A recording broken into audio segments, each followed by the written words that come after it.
YouTube friends, welcome to Qué Golazo. Smash like and subscribe as we pick over Anfield's final appearance in this season's Champions League. Vamos! For the second day running, a Premier League team wins at home against La Liga opposition, but unlike Man City's nervy performance against Real Madrid, Liverpool's first leg victory over Villarreal was largely plain sailing. I'm here with Michael Lahoud to break down what happened at Anfield, look ahead to Thursday's Europa League and Europa Conference League games, and react to a major upset in Serie A. The Qué Golazo Champions League Wednesday recap begins right now. Hey everybody, welcome to Qué Golazo. Thank you so much for being part of the family. Qué Golazo Pod on Twitter, youtube.com/Qué Golazo. This is a live recap, baby. So get those comments, get those questions. What did you think, Liverpool fans? Are you happy? Are you a little bit annoyed that you maybe didn't get a third? Villarreal fans, tricky for Unai Emery, I think, given the resiliency, but the reliance on the counter, you might have to change and flip the script in the second leg. We'll have to see. We'll also talk about some Europa League semi-action, West Ham, Frankfurt, of course, Leipzig, Rangers, Europa Conference League. A little quick reminder of what happened in Serie A, because some insanity happened in Serie A today. We got Michael, so we're going to talk some Manchester United against Chelsea. That's a big game. And some final thoughts from the lovely gentleman, Michael Lahoud, as we say goodbye and wish him well on his wedding this weekend. Michael Lahoud, what's up, buddy? How are you? Fine, thanks. Good to be back on the show. And there's something about UCL Wednesdays that sometimes just fails to deliver what UCL Tuesdays do. Not on our show, but in the actual scores on the field. Yeah, I was gonna say on our show, it's me and you, buddy. Like we make it happen. We deliver every time. I know it's kind of like a Champions League hangover, right? Tuesdays like they went all out, and now Wednesdays like, oh, they're trying to sober up. But regardless, if you're a Liverpool fan, you're happy. So everybody, please ask your questions for Michael, for myself. What did you make of the result? What do you think now will happen in the second leg for both games, if you want? By the way, we are very loyal, Michael, here to our followers and our fans. Thank you so much as we continue to grow. I got a really nice message on Twitter from a certain gentleman who was talking to me about how his 12-year-old son, is obsessed with Qué Golazo, listens to it, watches it every day, loves the entire team, and he's a Liverpool fan, so he's extra happy. So I promised him that I'd do a big shout out. His name's Lester Jr. Lester Jr., if you're listening to this, this is for you, buddy. Congrats on your 2-0 win against Villarreal. Very happy for you. Michael, let's wish Lester Jr. a very happy win here. I don't know what else I can give him. Just a happy congratulations, right? Yeah, no, congratulations, Lester Jr. This is what the Champions League is really about. You have the insanity that is a Champions League, the entertainment, as in say insanity, the entertainment value that is Champions League, and the business end of things. You got the business package. Congratulations to you. All of Anfield should be smiling. Absolutely. And now, I realize that you're 12 years old. We might need to get this noise to get those censoring anytime we curse or anything. I apologize for the future. But hey, it's good lessons for an adult. I think when you grow up, you'll realize this is what the game is all about. Lester Jr., this win was for you. All right, let's talk about Liverpool against Villarreal. 2-0. It was 0-0 at the break. And you thought, is this Villarreal going to continue? Well, no. Jurgen Klopp and co made it happen, and they ended up winning 2-0. But as I said in the intro there, Michael Lahoud, first of all, talk to me about this game. What did you think? But also, do you think Jurgen Klopp's coming out of this thinking, we could have gotten a third or even a fourth? Oh, if I'm Jurgen Klopp, I'm thinking job well done. This was about getting not just one, but 2 goals. You don't want to go to Spain with a 1-goal lead against this Villarreal team, because that was their checklist. At halftime, watching the show or watching the match, they gave a checklist of things. No set-piece goals. What is it? Limiting Liverpool in terms of getting in behind, being a threat on the attack, on the counter-attack, and trying to maybe limit it to 1 goal. They failed on that most important objective, limiting it to just 1 goal. 0-0, job well done for Villarreal. But in the second half, the way Villarreal was playing, they were hanging on by a thread. They were living on a prayer. Shout out to Madonna on that, living like Madonna. But the prayer was not answered. LME, not answered. You cannot play that way when you go to Anfield. Yes, you're a defensive team. You're going to sit in 2 banks of 4. But the fact that they put 0 pressure on Liverpool's center backs, 0 pressure on Liverpool's midfield, oh, you cannot do that at Anfield, and they got punished, and rightfully so. Absolutely. And they were frozen, to use another Mm. Madonna song. They were frozen during certain situations. Part of the resiliency of Villarreal, everybody, is what got them here in the first place. So I don't want anybody completely going full hardcore against them, okay? It's part of who they are. It's the DNA, and Unai Emery knows that very well. The other thing, with all due respect, this is Villarreal against Liverpool. What are you expecting? You're expecting, what Real Madrid were doing yesterday? They don't have the clientele. Okay, so at 0-0, you should be very happy. And Unai Emery actually at 2-0 should be pretty happy. Des Norris and John Bon Jovi will be pissed if he's watching. I'm sure. Oh yeah. Des Norris. Well, we'll know. But my question to you, Michael, and to everybody out there is, what's the dilemma here now for Unai Emery? Because 2-0 is not awful. And here are the stats that Des is showing on the screen. Obviously, we knew that it's overwhelmingly favoring Liverpool there with 20 shots, but only 5 on target from that. And obviously 0 shots on target from Villarreal. But to that point, Michael, do you think now, what does Unai Emery do in the second leg here? Because it's 2-0. It's not awful, but surely he has to change the strategy a little bit. Maybe not in the first 15 minutes. But if he continues to just hope and sit, Liverpool are going to be fully in control of this series. Well, this was damage limitation because it was forced by some of the injury woes that they have. And really, pun intended, the team was hamstrung because of the amount of hamstring injuries happening. That's what can happen over the course of a season when you have so many players defending in the Champions League, defending for their Champions League lives and being successful. Gerard Moreno, that is a big X factor for this team. He's not just a good striker. His hold-up play is so significant to this Villarreal team. He can run the channels against Bayern Munich. He ran them ragged, running in the channels, holding the ball up. That makes the Danjumas, that makes the Lo Celsos come into the game. That allows Estupiñán to overlap. When you don't have a focal point like that up top, Danjuma's not going to hold the ball up against Virgil van Dijk. Before the match, I thought too many players were getting involved in the press clippings. Danny Parejo coming out and saying, we're calm. You know what? Stay calm on the field. He was a player that I thought was poor tonight. Yeah, uncharacteristically poor. Giving the ball away in dangerous positions. He'll learn from that. He's Mr. Consistent for Villarreal. We've seen him had poor games in the Champions League before in the first leg and come back and have a solid second leg. I thought Estupiñán, once he got that first yellow card, he started playing conservative because he had to. You don't want to lose a player like that in the second leg. And I just think the Gerard Moreno factor was one that hurt them. Yeremy Pino, he wasn't available off the bench. He's a guy who, because Francis Conklin has come in the Champions League doing the job, being a more defensive presence on that left-hand side, it's forced Pino to be almost eating popcorn on the bench and watching. He could have been a player, and he could very well be a player that comes in and starts because they're chasing this second leg. Yeah, no, some really good calls there, Michael, specifically on Moreno. Serge, I was reading your comment. Don't worry. We were going to get to it, Serge. Calm down. Yes, Gerard Moreno is a massive loss to that because, as Michael said, he's a pinpoint man. And Pino as well, almost as important just because of the creativity that he can offer and also allow, especially when Dani Parejo isn't playing well. Parejo was too slow today. Yeah. I think he was forgetting that he was playing Liverpool. You can't really do that. You have to understand the opponent that's in front of you. So having said all that, 2-0 is not awful. So if they can amend a few things, but again, I think Emery has to go against his own instincts in the second leg and not necessarily from the get-go, right? Like maybe play it, play out the rhythm in the first 15, 20 minutes and see how it goes. But at some point you got to gamble because this is Liverpool we're talking about, who were completely in control today. And this is a Liverpool team who have their own X factor, a player who I was surprised he didn't feature or come off the bench.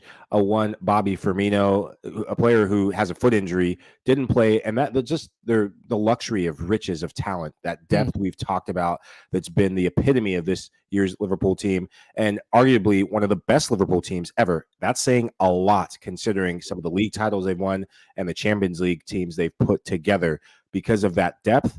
I think the fact that now Unai Emery and his team have to come out and open up at some point, it radically changes their game plan of taking it to almost 90 minutes and then a half of soccer, almost 60 minutes to leave that game 0-0 or keep it 1-0 if they're down and then push for that goal. This is a Villarreal team that isn't very comfortable opening up and then going and pushing the tempo for a game. But whoever scores that first goal in the second leg, oh boy, momentum will be at their back like a gust of wind from the Titanic. It's just going to be exhilarating to watch. The fact that both teams will have to go for this, and it's not going to be another defensive masterclass from Villarreal, that they will have to open up, is going to make for an entertaining match. Yeah, absolutely. I thought Klopp was smart with this lineup. Lucho Diaz pushing Juan Foyth as far as he can from the wide side, and then later on, Diogo Jota coming in, etc. Jordan Henderson, I thought, had a pretty good game. Thiago Alcantara, definitely at the beginning, was just putting out some dimes. And Trent Alexander-Arnold, of course, just causing absolute mayhem. Everything was clicking. They're just too deep. A major focal point, everybody, is obviously going to be the fact that, Liverpool are still going for this title in the Premier League. They got to face Newcastle on Saturday, an early kickoff. That's not much of a turnaround, Michael. It's going to be, they have a deep squad, but still, what do you make of that? The fact that they have an early game on Saturday.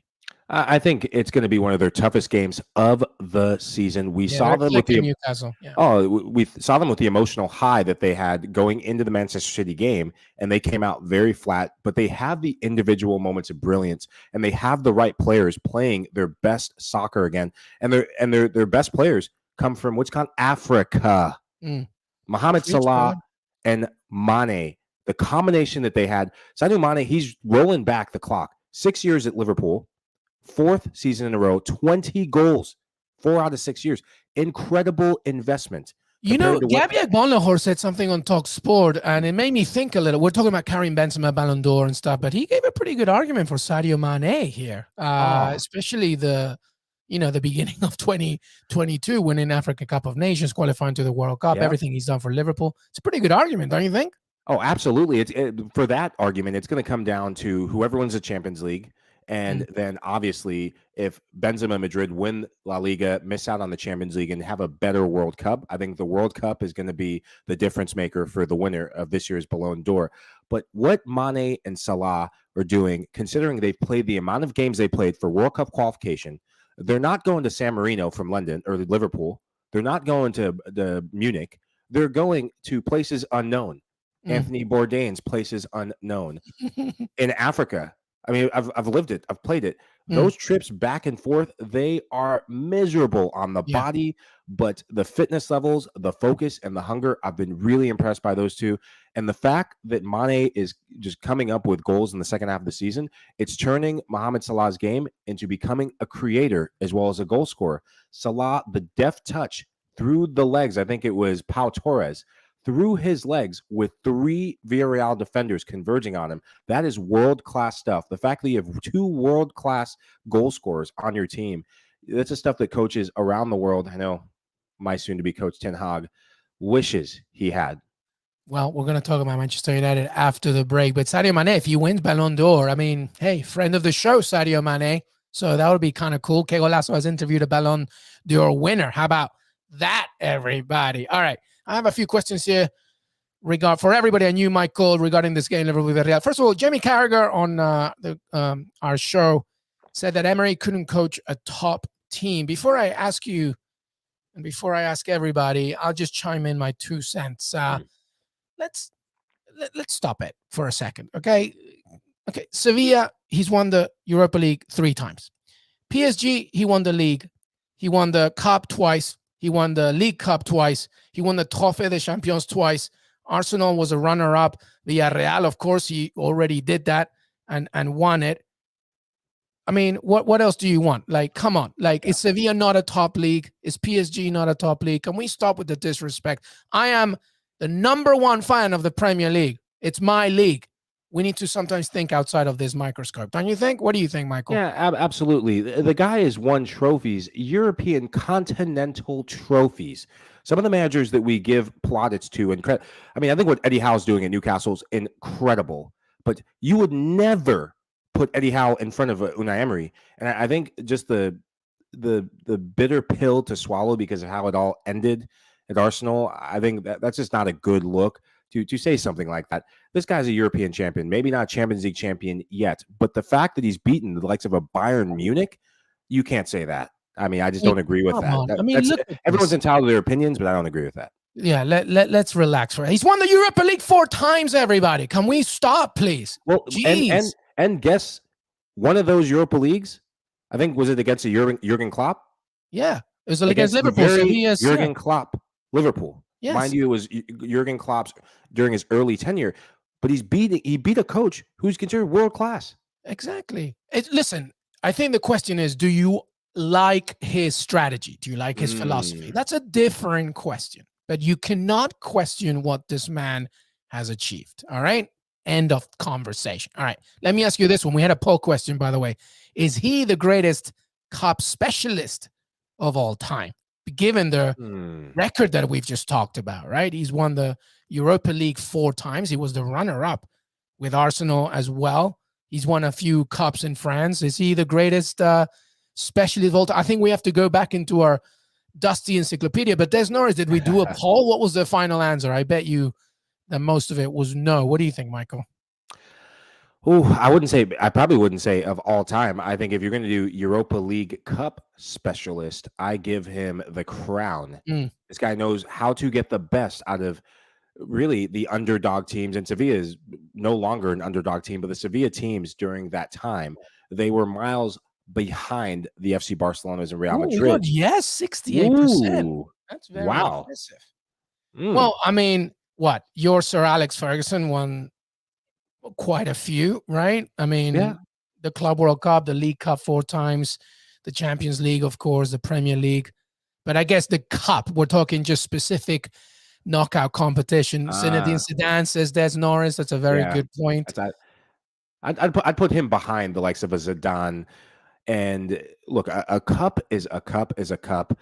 Jose Mourinho was only counting Champions League trophies before it started skidding a little bit sideways. Now he counts all cups, including the cups in his household in Rome. But this guy, what he's able to do, and it's been a DNA for success in cup tournament format, is he manages both legs. As long as there's 2-leg cup competitions, he's a 2-leg cup competition specialist. I give him that. He's able to manage the first leg and always keep it competitive and then frustrate you. And in finals, he always gives a little bit of a different wrinkle than you're expecting. And during those finals, a player that you're not expecting seems to be the star of the show. Yeah, absolutely. But it's a good argument to have, and you can't deny the absolute ridiculous resume that Unai Emery has contributed to. Serge, wondering if the language barrier makes Emery's job harder in other countries. I would love to see him in a team like Atletico Madrid. Search, good point. This is something that people are going to get tired of me saying because I've been going on about it a lot. Yes, I think that sometimes it just, the culture doesn't fit the manager and the other way around. And I think that's what happened with Unai Emery. Sometimes there's a cultural clash. I don't think it was Arsenal's fault. And I don't think it was Unai Emery's complete fault. I just think sometimes cultures don't go together. Sometimes they do because just magic happens. Look at Marcelo Bielsa. He didn't fully grasp English, definitely at the beginning of his campaign with Leeds United, but he made it happen. Sometimes you need a place that can not just support you from a managerial perspective, but from a cultural one. And that's what I think needs to happen with Mauricio Pochettino. I hope he goes to La Liga if he leaves PSG. And that's a point. I don't know if you had any comments on that, Michael, but I do believe that, yes, sometimes the cultural issue is a problem. And let me tell you something. I love England. It's my second country. I love it. But there is definitely a lot of separation, alienation when it comes to foreign managers sometimes, definitely when I was growing up. Yeah, I think timing too. Timing is everything in every walks of life and every facets of life. Look at when Unai Emery took over Arsenal. There was a former manager who his name is in Arsenal, Arsene Wenger. And the Arsenal fans were, let's say, upset because this is a family show all of a sudden. They were really upset. Thinking of Lester Jr. Yeah, shout out. You'll definitely never walk alone on this show. We always look out for everyone. There you go. The timing of him going to Arsenal, the fans were so upset that anything less than a trophy, anything less than almost delivering the Premier League was going to be seen as failure. It's like David Moyes and Sir Alex Ferguson. It's incredibly difficult to overtake a legend. It's gonna be tough. Absolutely. Yeah, and so I totally agree with you, Elmi, that the culture and the manager need to vibe. Jose Mourinho, when he first came to England, yes, he was European champion. But when he first came to England, you knew he was up to it because you have to deal with the British press in ways that in Spain, all you have, it's two of the biggest newspapers in the world for world soccer. But outside of that, you're not dealing with the Valencia Providence morning news. Mm. Like, and if that exists, hey, shout out to you guys, giving shout out to everyone today. You're dealing with two major newspapers that care about two teams, and that's it. In England, every stone is unturned. Everything is scrutinized, especially if you're a foreign manager. What Jose Mourinho did, class. He came in and he said, look, none of you can say anything to me. You can't even walk in my shoes because I've done something that only one other manager that's playing right now has done. Alex Ferguson. I'm a European champion. That makes me one of the top managers of all time. So don't say anything to me. And the press walked out of there saying, geez, this guy's different. Jurgen Klopp came in. And for all the things Jurgen Klopp said that were right, the normal one thing, the fact that Jurgen Klopp learned the British press, learned English, I mean, he could speak English, but learned it and assimilated to the culture, endeared himself to Liverpool fans, it made that transition period that much smoother. I think Unai Emery, just that was always going to be an uphill battle for him because of his reputation coming from the teams he came from. And let's not forget, Unai Emery was one kick of the ball away from beating a Barcelona side over two legs in the Champions League. Yeah, absolutely. I mean, it's not even up for discussion, but it's a good question regarding the poll about him being the greatest Klopp specialist of all time. Thank you so much for your input. Very quickly before we take a break, give me just a very knee-jerk sort of instinctive reaction of the second leg for both sides, Madrid, Man City. What do you think? Oh, knee-jerk result, I'd say starting with the Madrid City. I think Madrid beat City. I just the fact that it ended 4-3, the fact that Madrid played some of their worst soccer for so many stretches of that match and got out of there with 3 goals is a miracle unto itself. It's a credit to one Kareem the Dream and the rest of the team. They are a Champions League, just a team that is made for the Champions League. I pick Madrid, and then in this match, I pick Liverpool. Villarreal is going to open up. They're going to go for it. They're going to try and be tactical and all, but tactics go out the window when you have just that many attacking weapons. They'll wear you down, and they can play on the counter as well. So Liverpool and Real Madrid are my just knee-jerk reaction finalists. Wow. Well, I think that Man City should be very happy that the away goal rule has disappeared for Madrid scoring 3 at the Etihad City of Manchester Stadium. I'm going to stick with my all-English final. I think that there's always goals at the Bernabeu. I think that Man City will score. But I would not be surprised if Real Madrid take care of business here. On the other side, I think Liverpool has this covered. I just don't. They're too strong for a very brave, very heroic, very resilient Villarreal. All right, let's take a break, everybody. We're going to take a break. When we come back, Europa League and quick on Europa Conference League, as well as Serie A, some madness in Serie A, and Manchester United Chelsea preview as well. So on a Thursday as well. Very interesting. Some final thoughts, and that will be it. Qué Golazo Champions League Wednesday recap. LME, Michael Lahoud. We'll be right back. Look, we want to make a movie. Paramount is going to come crashing down. We need hits. I got no cast, no Pacino, Brando. He's a nutcase. Can one thing go right with this picture? This movie makes my people look like animals, and that ain't gonna happen. I'm not running.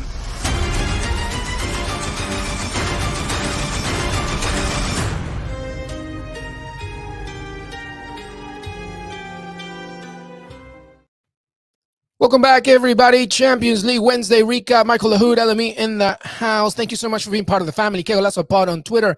And we've passed 11,000 subscribers. Thank you so much. Plenty to come as well this week, as we'll have a little bit of a weekend preview, as well as the continuation of a World Cup series as well. And then we'll end it all with a live recap.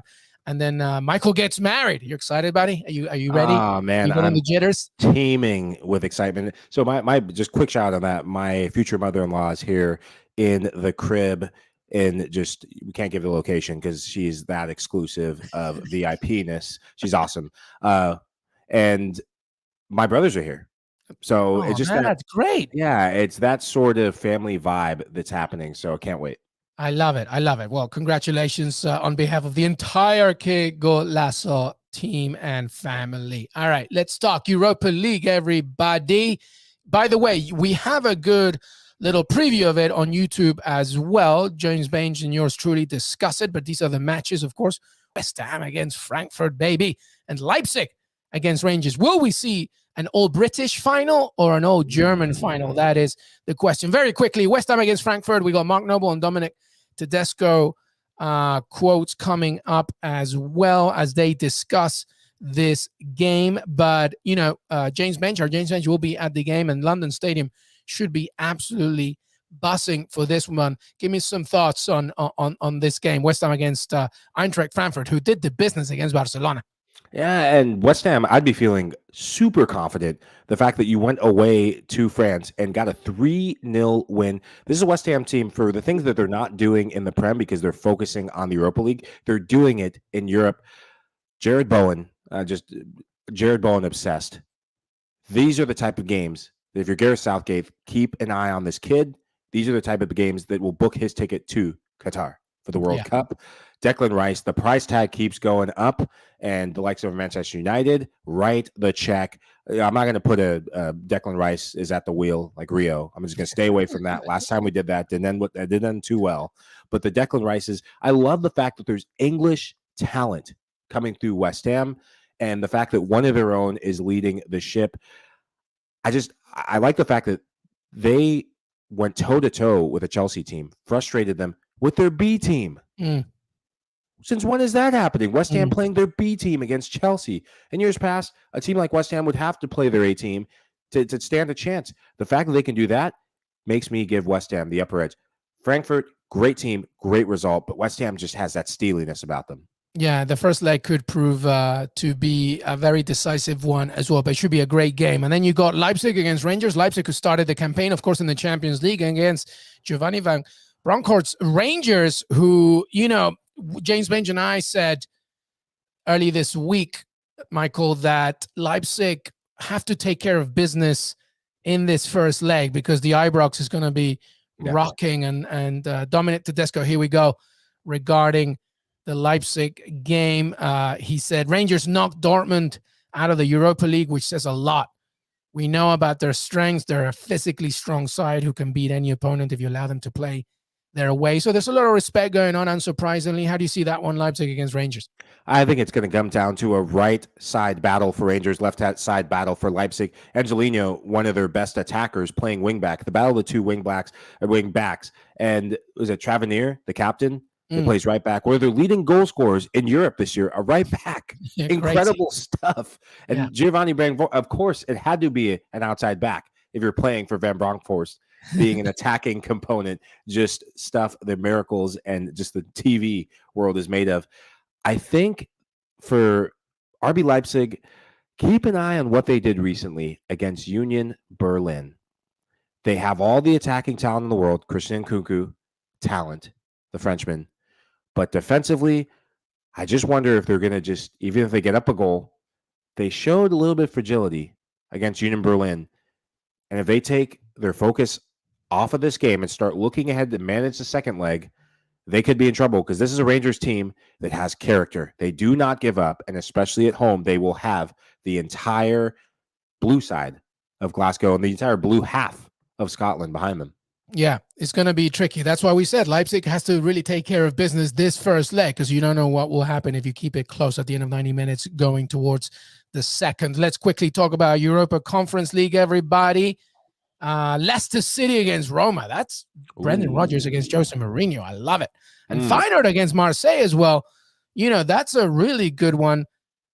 Just, I think from a vibes and aesthetic perspective, two teams that like to play the game, etc. How do you see these two matchups? Who would you take in a fight? A fox or a wolf? The wolf.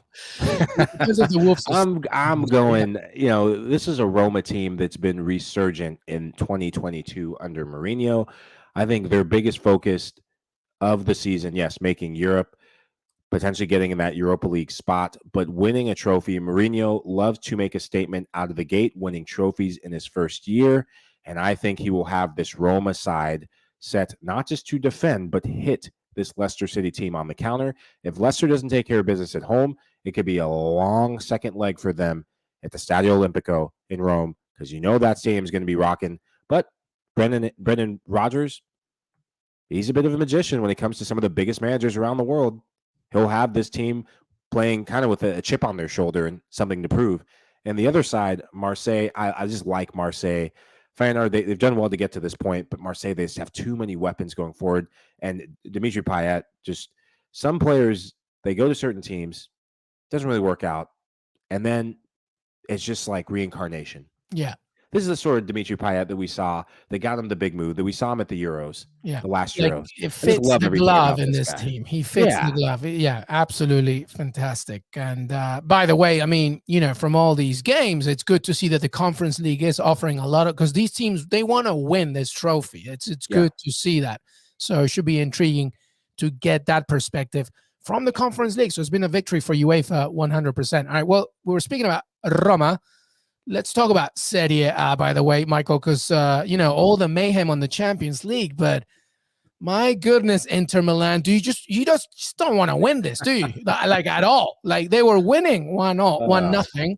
Arnautovic scores for Bologna, evens it out. And then, oh my goodness, their goalkeeper hands in Andre Radu, who's a standing keeper.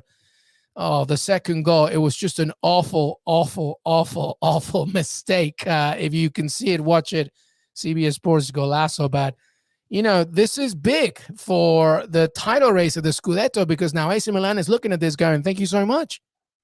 Oh, my goodness. As they say in Italy, mamma mia.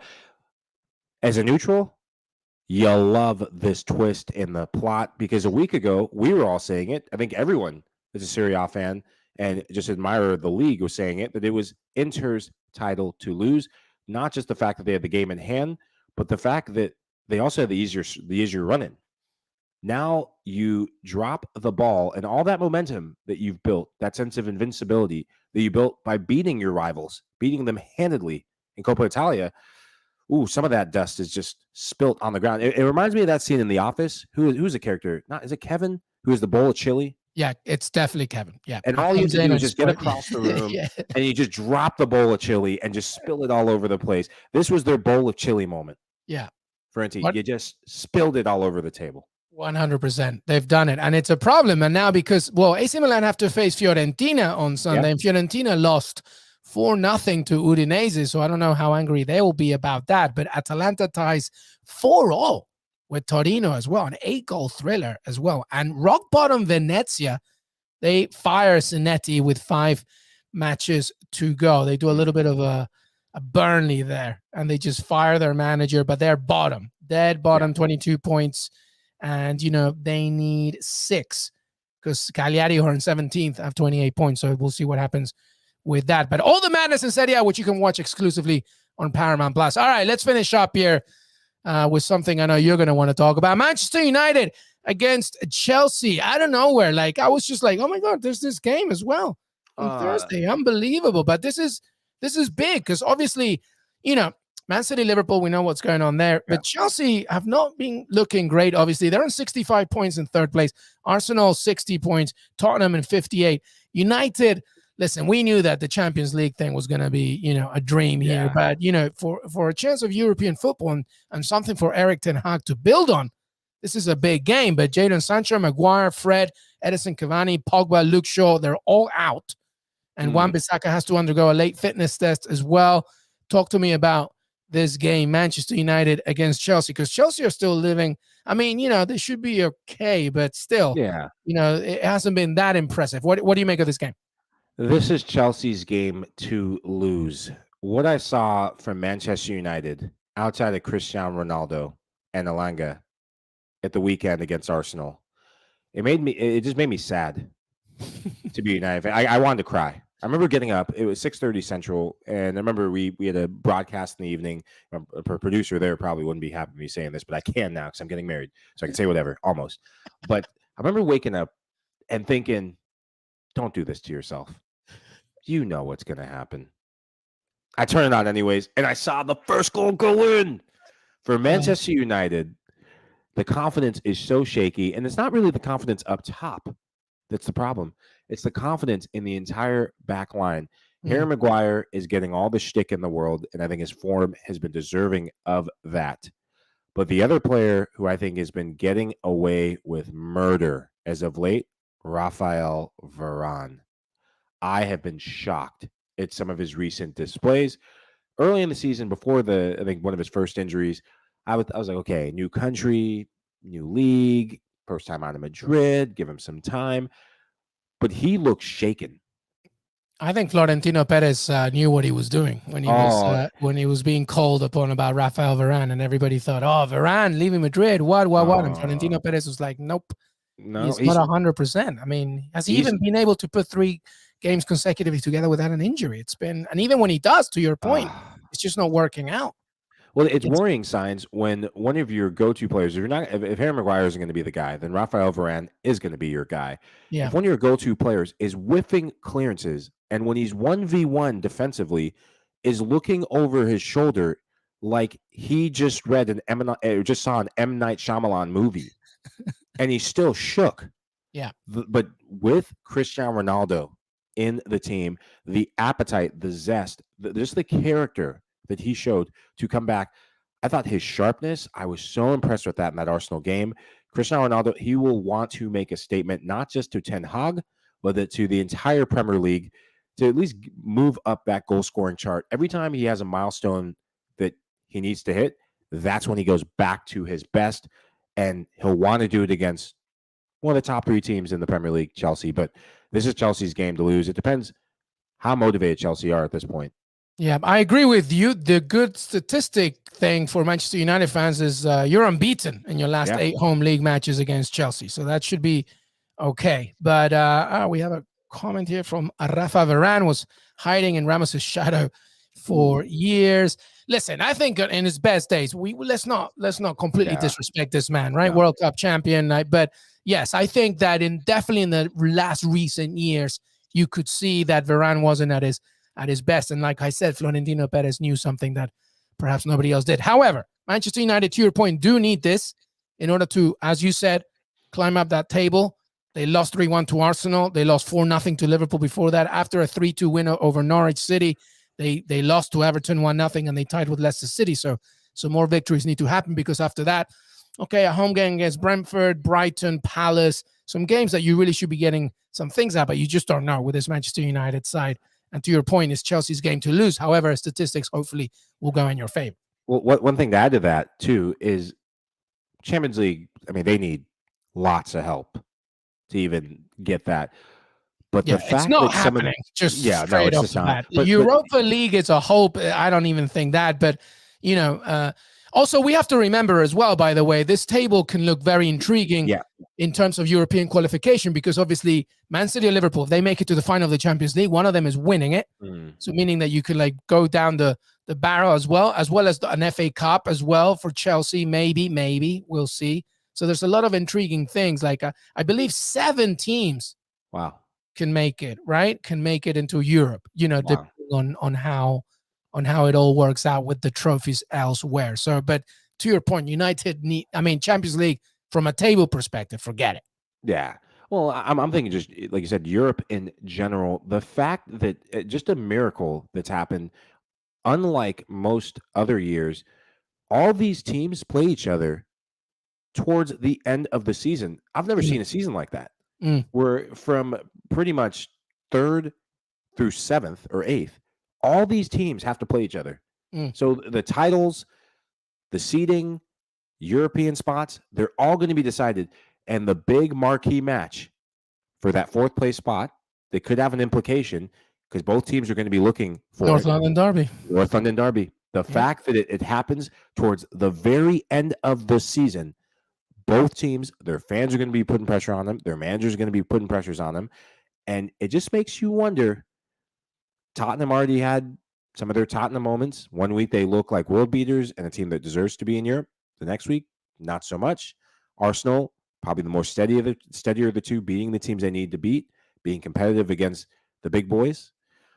It just makes you wonder if some of those points can be dropped, if it motivates this United team to say, hey, not just Europe, forget Champions League. Let's be realistic. But can we feed and piggyback and use that momentum to just climb ourselves out of this dump of a place that we're in. Yeah, there's some more twists coming, I feel, as we wrap up the Premier League for sure. But that's it. It's Manchester United against Chelsea on Thursday, the Europa League, Conference League action as well. And final thoughts, Michael Lahoud, before we say goodbye, and we wish you the very best, buddy, on your wedding. Is this the last time we're meeting before that? Because then you're off for a little bit, and then you'll come back to us. But want to wish you the very best, bud. No, thank you very much. Look, I say it each week. It's just an honor to be part of this team, to be part of this show, and a privilege to be able to talk about European competition, the highest level of European competition. I hope that both these Champions League matches haven't failed to deliver. Yes, one was a 7-goal thriller, but this one, the tensions were high. I just hope the rest of the week's matches, from tomorrow to the weekend's matches, deliver. This has been a special week, and it just happens to fall on our wedding. Shout out to my wife-to-be, Lara. I love you. Can't wait to marry you. And I look forward to seeing you guys after the wedding. I love it. I love it, brother. Well, congratulations on behalf of the entire family. And thank you, everybody, for being part of the show. My only final thought is I wish the very best for the Seattle Sounders tonight. And Raul Ruiz, the Peruvian striker, they face Pumas in the first leg of the CONCACAF Champions League. Good luck to you. But thank you, everybody, for being part of the fam. As I mentioned, you can watch a little preview of the Europa League on YouTube. We'll have the weekend preview out later this weekend, as well as a weekend recap and so much more to come, including the continuation of our World Cup series. Michael Lahoud, Echegaray, LME, youtube.com/Qué Golazo, Qué Golazo on Twitter. Have a great rest of your night, your day, whatever it is, and we will see you next time. Till then.